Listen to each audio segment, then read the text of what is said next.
तो गाइस इस वीडियो में यहाँ पर हम देखेंगे कि वहाँ पर आपको क्या करना है कि एग्जामिनर आपको फुल मार्क्स ही देकर जाए। ऐसा क्या करना है पेपर में, किस तरह से वहाँ पर आपको कॉपी लिखनी है।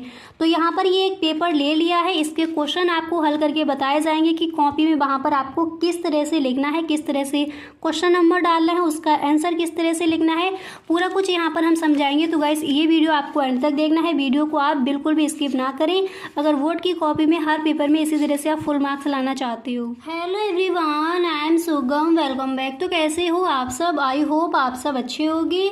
स्वागत है आप सभी का आपके अपने एसपी स्टडी यूट्यूब चैनल पर। तो गाइस यहाँ पर आज हम देखने वाले हैं कि बोर्ड एग्जाम में आप कॉपी पर किस तरह से लिखोगे, कौन सी वहाँ पर आपको ट्रिक लगानी है, किस तरह से वहाँ पर आपको लिखना है कि एग्जामिनर आपको फुल मार्क्स ही देकर जाए।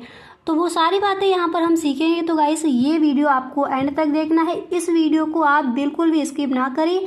अगर इस बार का आप बोर्ड एग्ज़ाम देने वाले हो और इस बार के बोर्ड एग्ज़ाम में जो भी आपकी पेपर है और पेपर में आप फुल मार्क्स लाना चाहते हो, तो गाइस इस वीडियो को एंड तक देखें। कुछ ऐसे टिप्स यहाँ पर आपको मिलेंगे जिससे कॉपी वहाँ पर जिस तरह से यहाँ पर बताया जाए, अगर उसी तरह से वहाँ पर आप कॉपी में लिखते हो तो टीचर 100% आपको फुल मार्क्स ही देकर जाएगा। ठीक है, तो जैसे प्रश्न आपको किस तरह से वहाँ पर डालना है, प्रश्न नंबर किस तरह से, उसका आंसर आपको किस तरह से देना है। अब मान लीजिए जैसे आपका फर्स्ट पेपर हिंदी का होता है, तो हिंदी की कॉपी आप किस तरह से लिखोगे, चलिए उस पर डिस्कस करते हैं। यहाँ पर गाइस ये बाद में बताएंगे आपको फिल कैसे करना है, पहले देख लीजिए कि कॉपी पर वहाँ पर आपको लिखना किस तरह से है।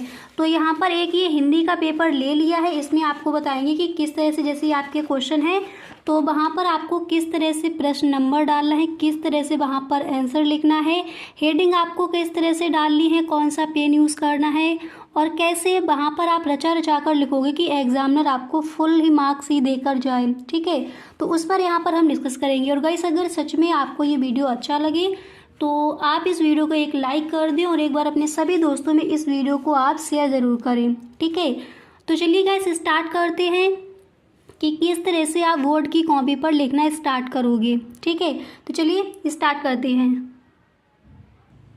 तो चलिए गाइस स्टार्ट करते हैं कि किस तरह से वहाँ पर आपको लिखना है। तो मान लीजिए जैसे ये आपकी कॉपी है और ये यहाँ पर दिया गया है आपका पेपर। ठीक है, तो हिंदी का पेपर लेकर चलते हैं। हिंदी के पेपर पहले बताएंगे कि फर्स्ट पेपर आपका हिंदी का होता है, तो वहाँ पर आपको कॉपी में किस तरह से रिप्रेजेंट करना है कि एग्जामिनर आपको वहाँ पर फुल मार्क्स ही देकर जाए, किस तरह से आप आंसर को लिखोगे।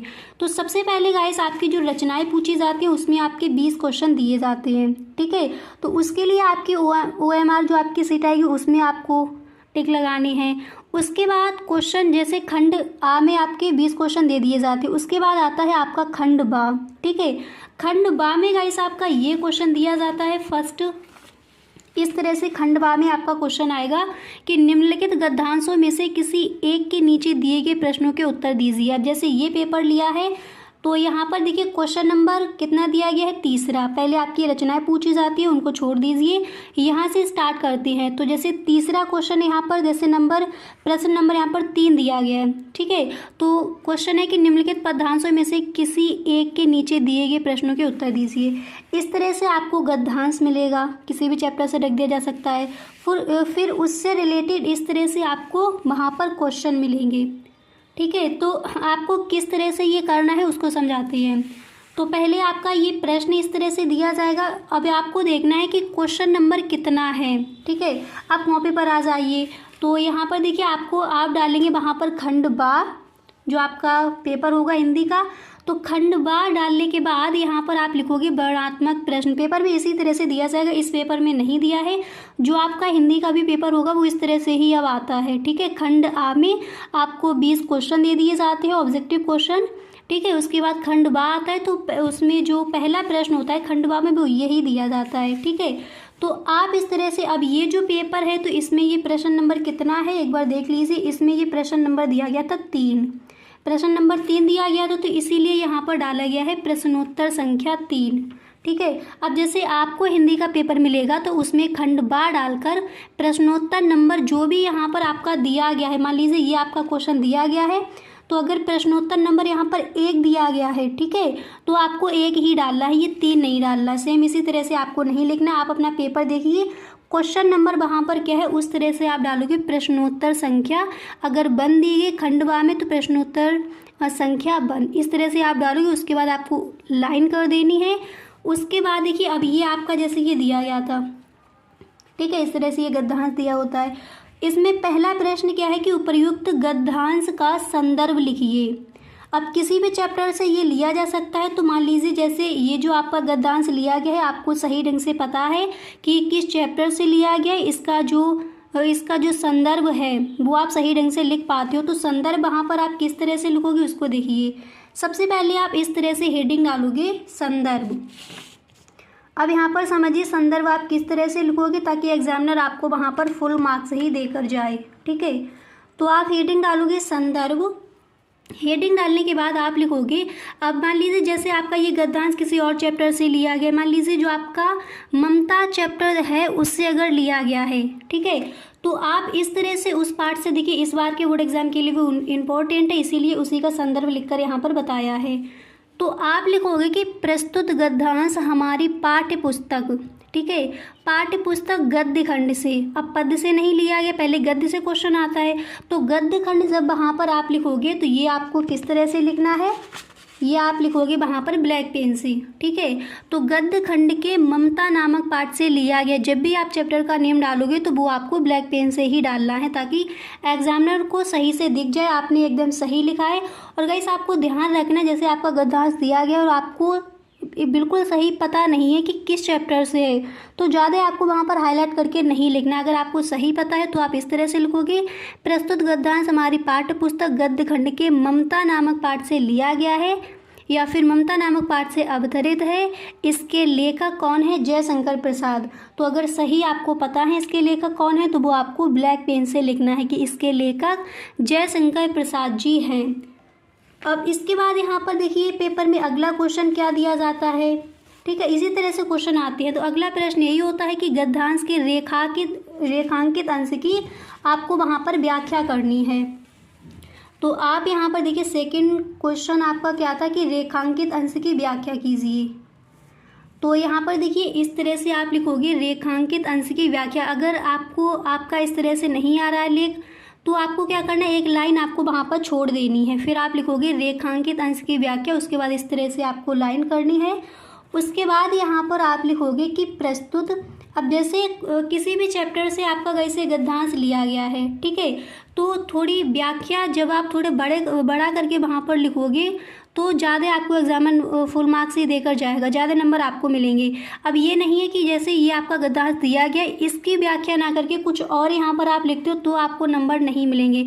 आप एकदम सही ढंग से इसकी व्याख्या करते हो, जिस तरह से आपकी बुक में दी गई, अगर उसी तरह से वहाँ पर आप लिखती हो और एक दो लाइन अपनी तरफ से आप वहाँ पर बढ़ा देते हो तो अब आपको एग्जामिनर फुल मार्क्स देगा। कुछ और यहाँ पर अगर आप लिखते हो तो आपको फुल मार्क्स नहीं मिलेंगे। जो पूछा गया है वही आपको लिखना है। देखिए रेखांकित अंश की व्याख्या करने के लिए बताया है, तो आपको ध्यान रखना जितने में ये रेखा है, ठीक है, लाइन खींची है जितने में उतनी की ही वहाँ पर आपको व्याख्या करके बतानी है। तो पहले किसी भी चैप्टर से ये आपका अगर लिया गया तो पहले इस तरह से आप एक लाइन याद कर लीजिए कि प्रस्तुत गद्यांश में लेखक यह बताना चाहता है, या फिर प्रस्तुत पंक्ति में लेखक का कहने का आशय यह है। पहले आप इस तरह से एक लाइन लिखेंगे। जब भी आप किसी भी चैप्टर से आपका गद्यांश लिया जा सकता है, तो किसी भी चैप्टर से लिया गया हो पहले ये लाइन आप याद कर लीजिए। आपको ये कहना है कि प्रस्तुत गद्यांश में लेखक यह बताना चाहता है, फिर जो आपका गद्यांश दिया गया उसमें क्या बताना चाहता है तो वो आपको, अब जैसे जो आपका चैप्टर है ममता वाला चैप्टर है उससे एक आपका गद्यांश उठाया गया है, उसकी यहाँ पर व्याख्या दी गई है। तो जो आपका गद्यांश किसी भी चैप्टर से हो सकता है तो फिर उसके अकॉर्डिंग आपको वहाँ पर उसकी व्याख्या करनी है। फर्स्ट लाइन आप यही लिखोगे कि प्रस्तुत गद्यांश में लेखक यह बताना चाहता है, या फिर प्रस्तुत पंक्तियों में लेखक का कहने का आशय यह है, या फिर जैसे आपको पता है कि जो आपका गद्यांश दिया गया वो किसने लिखा है, किस चैप्टर से लिया गया है और उसके लेखक कौन है।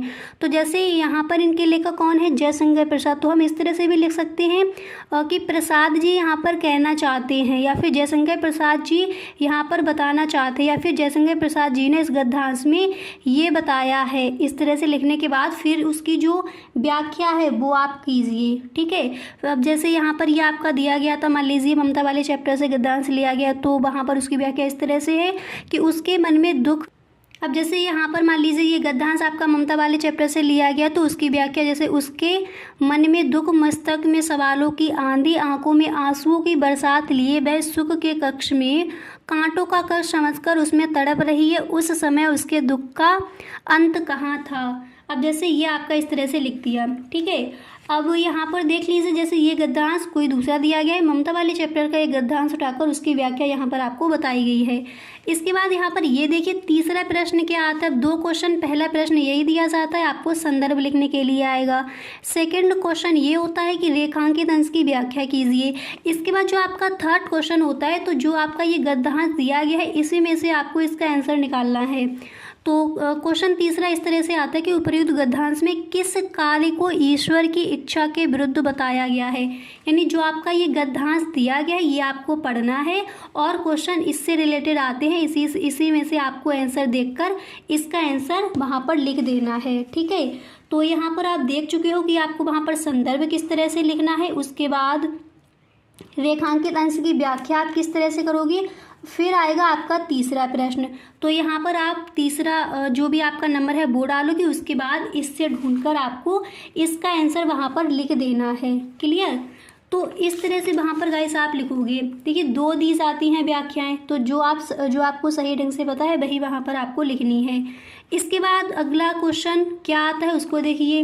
नेक्स्ट क्वेश्चन दिया जाएगा कि निम्नलिखित पद्यांशों में से, जैसे यहाँ पर ये गद्यांश दे दिया गया था, अब पद्य से आपको दे दिया जाएगा आपका पद्यांश, तो फिर उसकी इसी तरह से आपको व्याख्या करनी है और उससे रिलेटेड जो आपको क्वेश्चन दिए जाते हैं उनके वहाँ पर आपको आंसर देने हैं। तो इस तरह से आपको वहाँ पर लिखना है।